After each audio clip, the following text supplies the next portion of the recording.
Hi guys, and happy Easter. I am pretty late to the game. Today it's Tuesday and we are in the middle of the Easter week.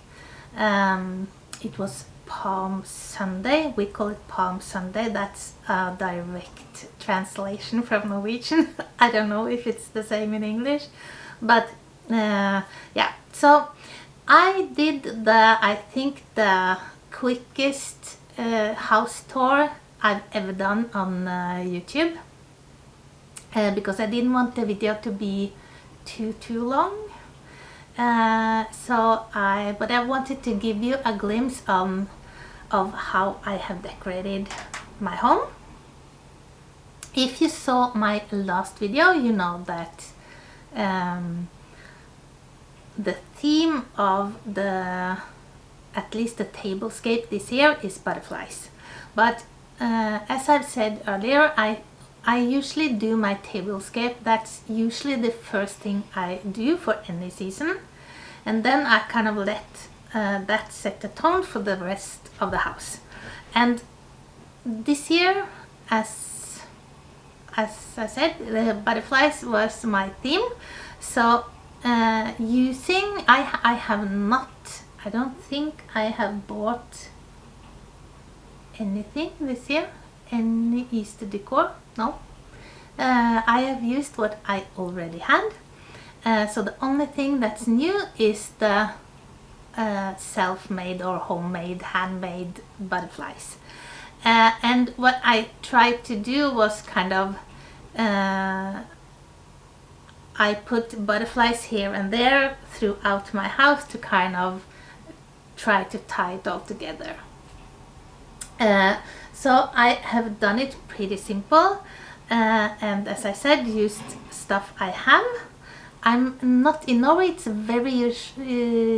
very common to use yellow for Easter. I'm not a big fan of yellow. I do it in my bedroom, and I think that's the only place in the house where yellow is the main color.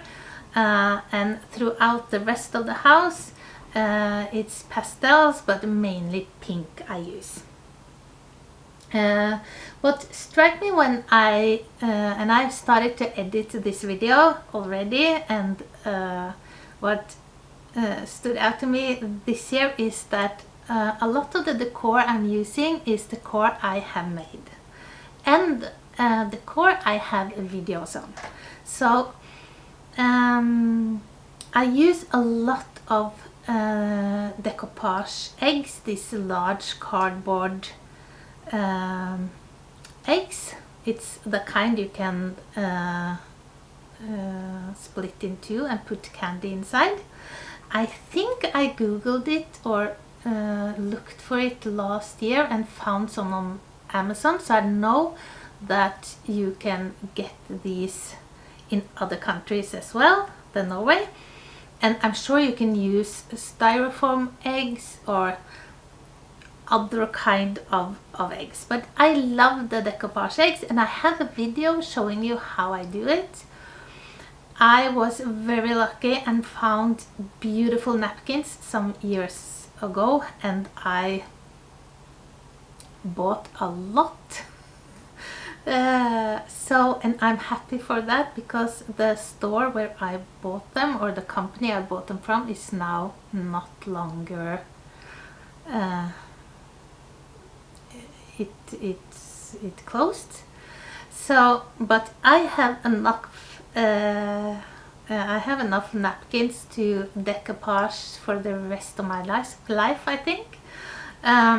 But I'm sure you too can find beautiful napkins if you want similar eggs. So I use those in almost every room, and they are I think they are at least maybe 15 years old, at least some of them.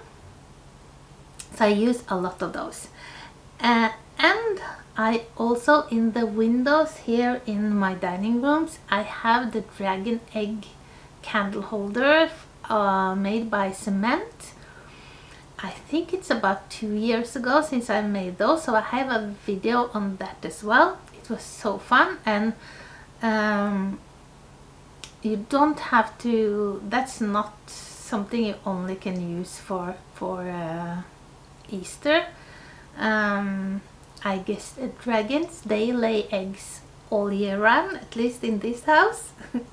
And the ones I used this year, I had painted pink metallic inside, but I don't think I have any footage of that, but I made some that was copper, metallic copper inside, and I only use usual ordinary acrylic paint, and those were so beautiful. So I would recommend to try that, and as I said, I also have a video on that. So if you take a look at my playlist, my Easter playlist, you will find several videos on homemade Easter decor. When I do this, and I know it doesn't, I know you can see my Tablescape, we will take a closer look, but when I do this elaborate Tablescapes, I kind of run out of steam a bit, so the rest of the house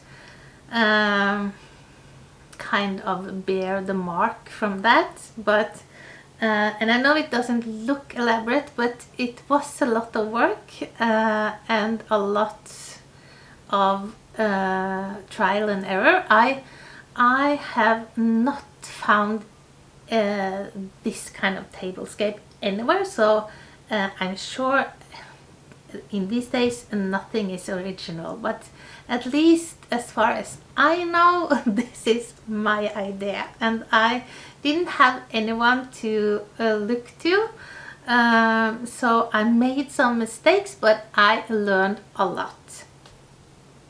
I have a creative process that's hard to combine with YouTube, because the way I work is not very easy to film, and this kind of Tablescape, I know that many of the YouTubers, they do vignettes, they put them together, then they take them apart and then show you again, but with this kind it's almost impossible. But I filmed a little bit, or I tried to film a little bit on how I started, so here's a little bit of footage on that.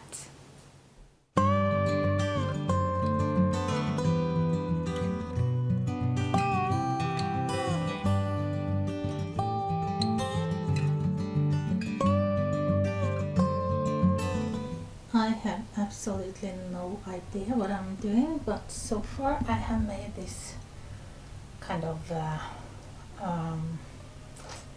holder at the end with thick metal wire, and then I've taken 2 branches and I've done the same at the other end.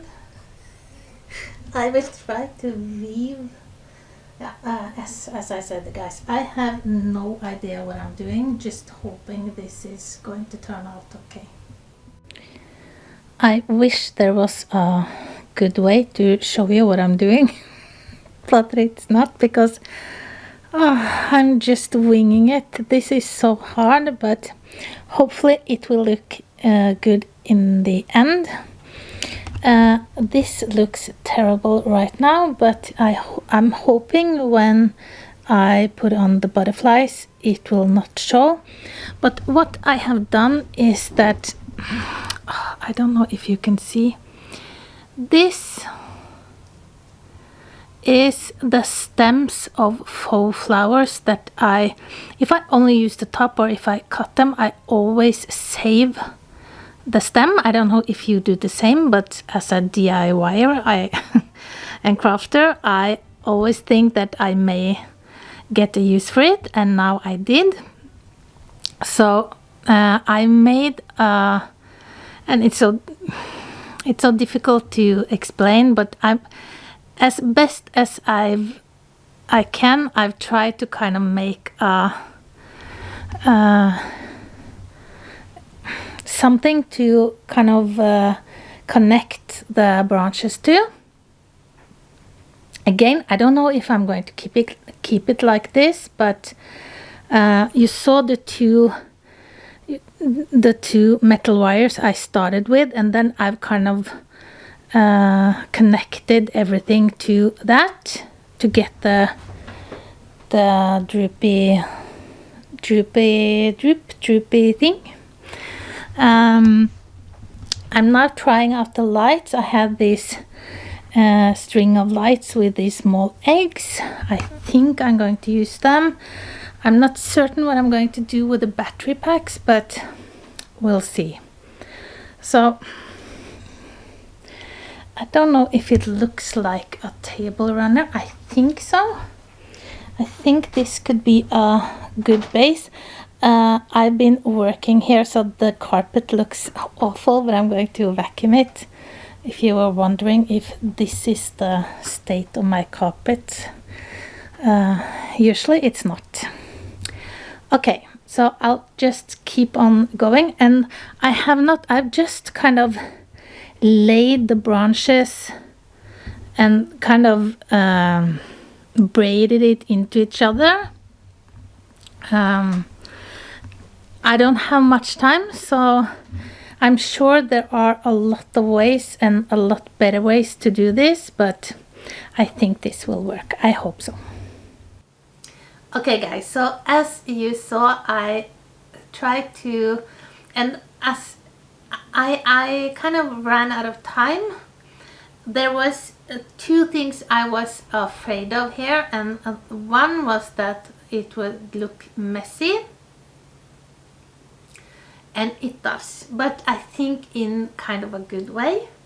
So I'm okay with that, but of course if I had more time, and I have to work with, because the branches I have used are branches that I have found outside here in the countryside in Norway, and I'm sure that weeping willow, or there are other kind of branches that will be beautiful for this kind of tablescape, or you could kind of weave the, and that was actually what I had in mind when I first thought about this, that I would kind of weave the branches more together,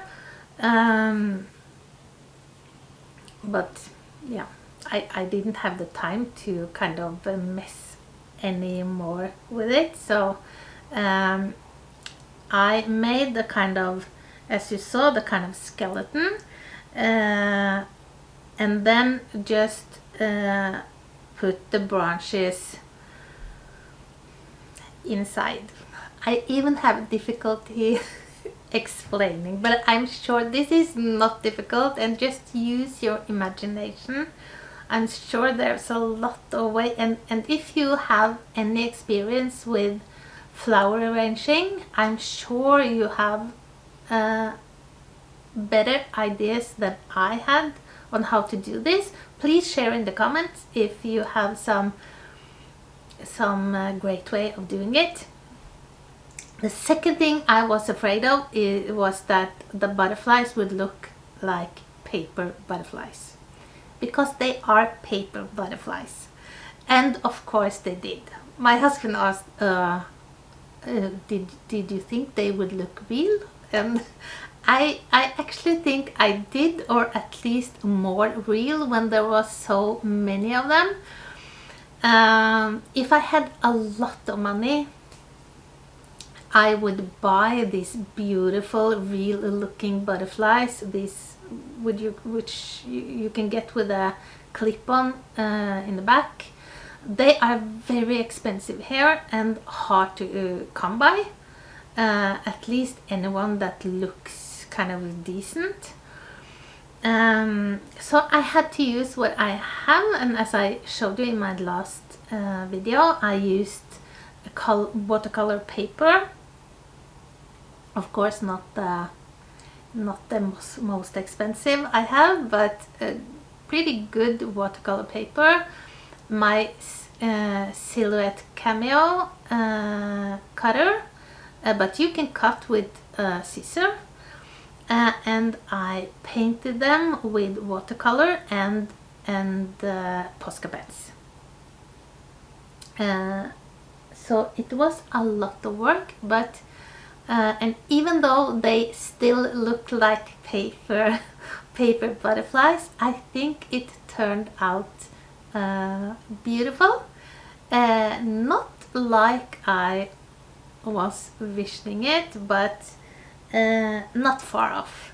So I'm pleased, and I think the table turned out very cute. I also was hoping that I want to try to embroidery. I haven't done that since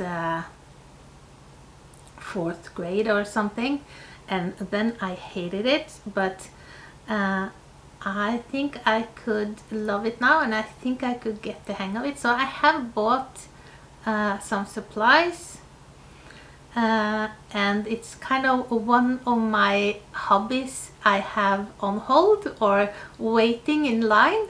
Are you the same? My life is not long enough to try everything I want. So I always have a lot of hobbies kind of waiting in line to be tried out, and embroidery is one of them. Macrame is one of them. Yeah, I have a lot. Right now it's watercolor. And it's kind of whimsical, but I like that. I also did the kind of a mini version on my fireplace mantle, and I know that this is not, I could do elegant, expensive kind of magazine looking decor, but that's actually not where my heart is.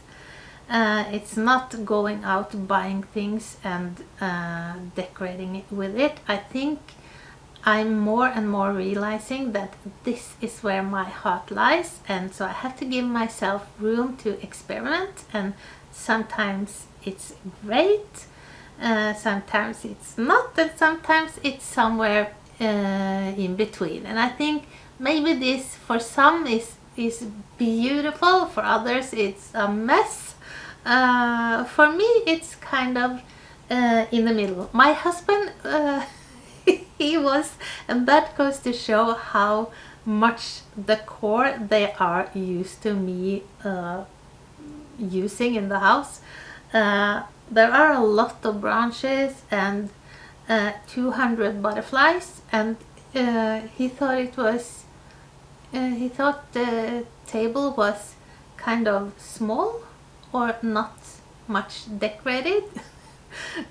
It used to be that when I asked my daughter or my husband what is wrong with this, I don't like it, they used to say it's too much, you have to take something away. Now when I do, they say it's not enough, you have to put more. So I'm kind of trying to scale it a bit down, also because a lot of the huge and great centerpieces and tablescapes, they are beautiful and they are fun to look at when you're at the table, but I also like to see my family, and my fall wheat hedge was a great example. If you haven't seen the video, I had a big wooden box with a lot of wheat in it, and it was like a hedge.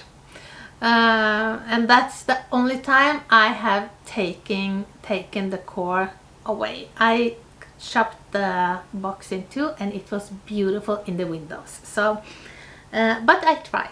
So this kind of creative crafting where I combine decorating and crafting, I think that's where my heart lies. So yeah. Okay guys, I will give you a close-up on the Tablescape. as I said, I hadn't seen this done anywhere, so I was wondering what to, I wanted something to attach, something on the back of the butterflies to attach the butterflies to the branches. And I was toying with several ideas, and then I thought I was a genius when I found out that I could use these pipe cleaners too, because they are kind of fluffy, so I didn't have to cut out several hundred and paint cardboard pieces and yeah, do it any other way. So I thought that this was a good idea. I wanted beige or brown pipe cleaner. I could not find that here in Norway, so I bought black, and that was a mistake. And the reason I wanted that instead of just using my glue gun, which I also ended up doing, and just glue them right on the branches, was because I wanted the option to use the butterflies again. So it worked great to glue the pipe cleaner on the back of the butterfly. The problem is that it shows. And now there's kind of, and for the first time, I think I have kind of a front and a back to this Tablescape, because if you sit on the sofa, you will see a lot of black furry things on the back of the butterflies, and that's not a good look. I did paint the back of the butterflies in different pastel colors, and the body of the butterfly black, so that they will not be white on the back. But with that black furry pipe cleaner on the back, it's not a good look. So if you do this, use either a pipe cleaner that's more neutral, or you just glue the butterflies right on the brushes. And you don't have to use 200. You can do a small centerpiece with just a few, and this is a great way to include grandchildren or children. How cute would it be if you could have butterflies painted by the whole family in a centerpiece or a vignette or in the Tablescape. I'm not great at kind of sharing my crafting. I can craft with my grandson, but not if there's anything I'm going to use that I want to look a certain way. I don't know if you're like that. I wish I was not like that, but I do not enjoy anybody kind of messing up my crafting. I know it's horrible, but that's the truth. But if you're not like that, this would be a great way of doing it. Okay guys, I hope you have a wonderful Easter, and that you get to spend time with your family, that the weather is okay. I have to send a lot of warm thoughts to all my subscribers in the US. I know many of you have had bad weather, so I cross my fingers that everyone is doing okay, and with everything else crazy going on, I hope you get some time with your family, some time to enjoy the things you love, and the season, whatever reason you have for the season. and I hope I'll see you again for my next video. I'm not sure what I'm going to do going forward when it comes to videos, but as soon as I have something to share, you will see my happy face again. Okay guys, happy Easter, thank you so much for watching, and I hope I see you again for my next video. Bye!